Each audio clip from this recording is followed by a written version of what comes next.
Well, welcome back to Mr. Obsolete's Vintage Homesteading.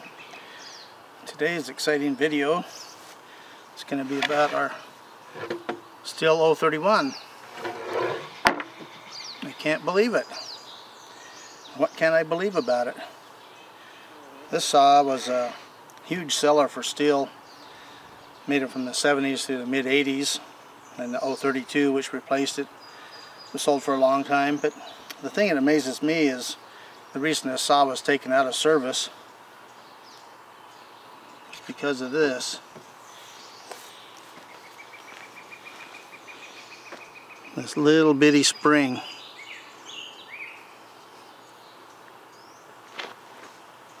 This goes onto the starter mechanism. And the thing that is amazing about it, or I can't believe, is Stihl doesn't sell any parts for these saws. This thing needs a few things. And the reason they quit using it was there again, they couldn't get any parts for it. And how I ended up with it was that my friend Randy had given me a Stihl O51, which I did a video on here a while back. And I got to a stopping point because I couldn't find any parts for it either. And so he contacted a relative, and he had another Stihl O51 part saw plus a bunch of parts. And in the bottom of the box was this little saw here. And I was out looking for parts to fix the O51. I saw this down in there. I pulled it out and pulled the starter through, and it started to pull through, and it locked up and made some weird noises. So I just figured it was junk, and I put it back into the box. And about a month later, I decided to look for some more parts, and the saw was in really nice, clean shape and stuff. And I thought, well, you know, I should check it out. And so, what I found, get it here in the sun. There's these little spring-loaded pawls for the starter, and that spring, one of them was broken, and the other was bent, and so these things were just binding up into the mechanism here and locking it up. So I went down to my local Stihl dealer, which is a big dealer, and asked him for parts. And of course I got the same answer. Are you kidding? That saw is more than 3 years old. But to their credit, they looked to check to see if any parts were available anywhere, and they weren't. But they were also nice enough to look on the internet for me and see if they could find something on eBay for me. Which means to me that this is a common problem. People have an older saw like this, or a power equipment, and still in good usable shape, and still doesn't have any backup parts for them. That's the only source you're going to have. And so a few other things. The fuel cap here leaks, and there again, new ones aren't available, although that same fuel cap was used on at least another half-dozen pieces of equipment all through the line, and they're again made for many years, and you can't even buy a lousy gas cap from them. So that really distresses me, because anytime I need something for my McCulloughs, which have been out of business for 22 years, I can find it no problem, and it's generally cheap. I found one place that had these and said just a few left, and they're trying to get $115 for it. Crazy. But anyway, some of the features of this saw, you know, typical thing, it's a anti-vibe mount, got your throttle lock here, ignition switch is right here, air cleaner's right here, the knob just comes off, very simple, easy to clean and set up, plugs right out in the open here. This isn't a chain brake, it's just to tell you if you're cutting too close or something like that, it goes against your hand. But anyway, I found the parts to fix the starter, so I'll go ahead and put that new spring in and be right back.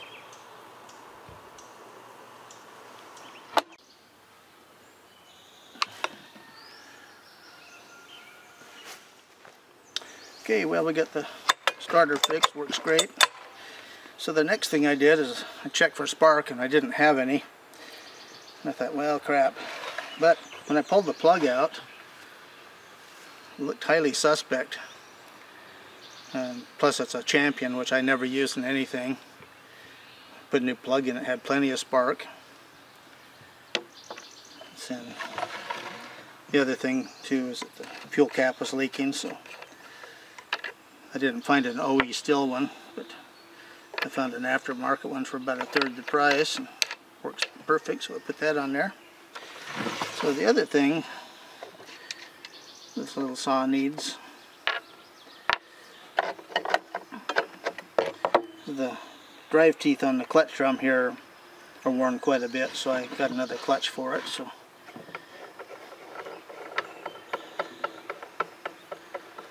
take that off. So we'll replace that. And the bearing here and stuff. So anyway, I'll get that put on and be back in a bit.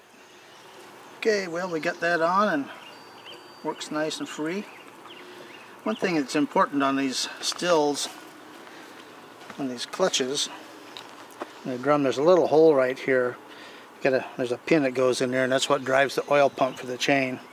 So be careful when you're putting it together so you don't tighten it down too much. And then you can see the wear on there is pretty extensive. I mean, it could still be used, but I'd rather put new stuff on when I can.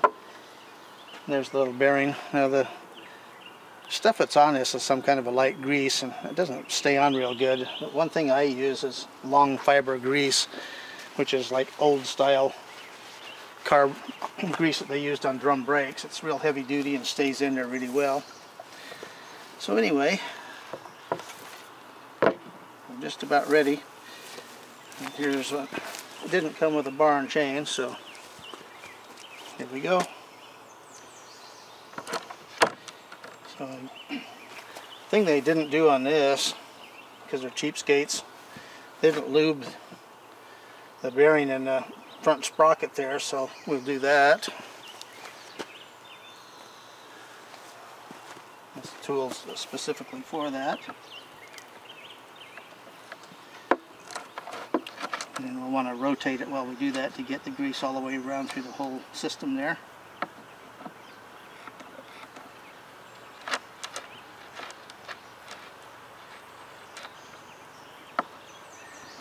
That makes a big difference there. You can see it's coming out on the end here. Okay, well, the other thing, since the chain is new, there's no lubrication on it, and so we'll take and put some motorcycle chain lube on it. We'll also do the same through the rails here. So I'll be back after I get that ready.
Okay, well, it's all on. Got this under here to lift the bar up. You always want to have that all the way up whenever you tighten it. So we'll use our handy scrunch here to tighten this up.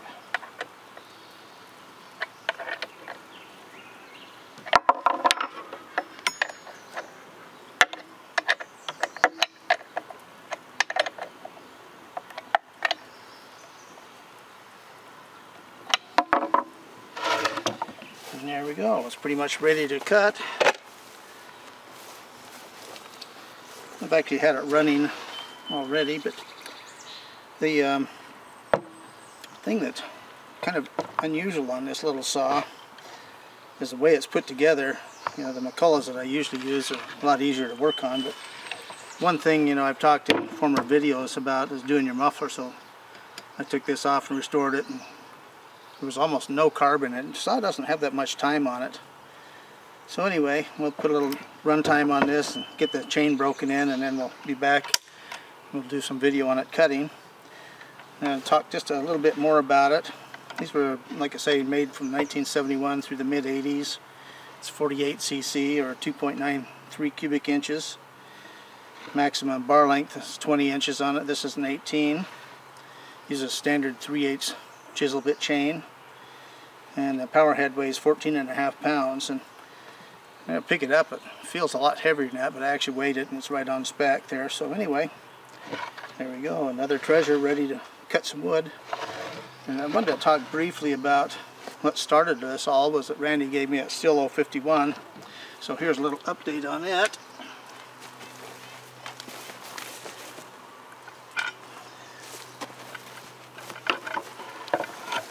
I started working on it and couldn't find a clutch drum or starter drum for it, and so I ended up with a second saw which had a good starter, and there's a box full of parts, and so I've used pieces off both saws to build one really nice one. This is coming out really nice. The other one, the handle was broken here and missing all this stuff, and the starter was no good on it, and the fuel cap was plugged, just a bunch of little things. The clutch on it needed some service. So anyway, I put an ignition module in it, got spark, and got a carb kit. Should be here first of the week, and get that done and finish the fuel system up. Then the one thing is I ran into another stopping point, but I was able to find a part, was the muffler. I took it off, which is a strange process I'll show on another video. And I'll be right back here. Okay, well here's the muffler. And the other two that were in the box were mashed and the baffle's loose. And this one looked really good until I shook it. The baffle's broken loose in it. It must be a common problem with these saws. So anyway, got a muffler coming. So once I get that on and finish doing the clutch and the carburetor and stuff, it should have another runner. And we'll do a video on it when it's all ready. So thanks again, Randy. Well, it's been a rewarding weekend. Got our little O31 all complete and running good. I couldn't believe it either. I didn't have to rebuild the carburetor on this. I was shocked. Almost any time I work on an old saw, the carburetor's always messed up. But when they put it away, they must have put a kit in it and stuff, and they couldn't find the starter parts and just gave up on it. But anyway, I'll warm it up here and be right back.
Well, you can see that's a great little cutter.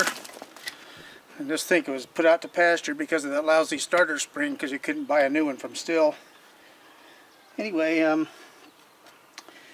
so it's just another nice piece in the inventory. But there's another guy that does YouTube videos here in the Northwest, and ran into the same problem I did. He collects chainsaws and custom paints them and stuff, fixes up stuff. He used to build hot rods.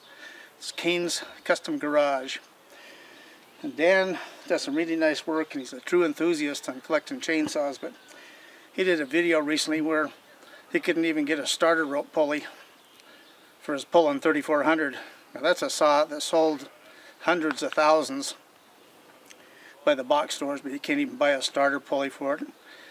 And that's one of the things, the weakness of that saw. A lot of people bought these saws, all had starter problems and couldn't buy parts, so they went to the scrapyard. But anyway, if you like chainsaws, and guy is just really an enthusiast, I recommend you watch his videos. And remember, people that give you stuff are really nice people, and try to do something nice for them in return.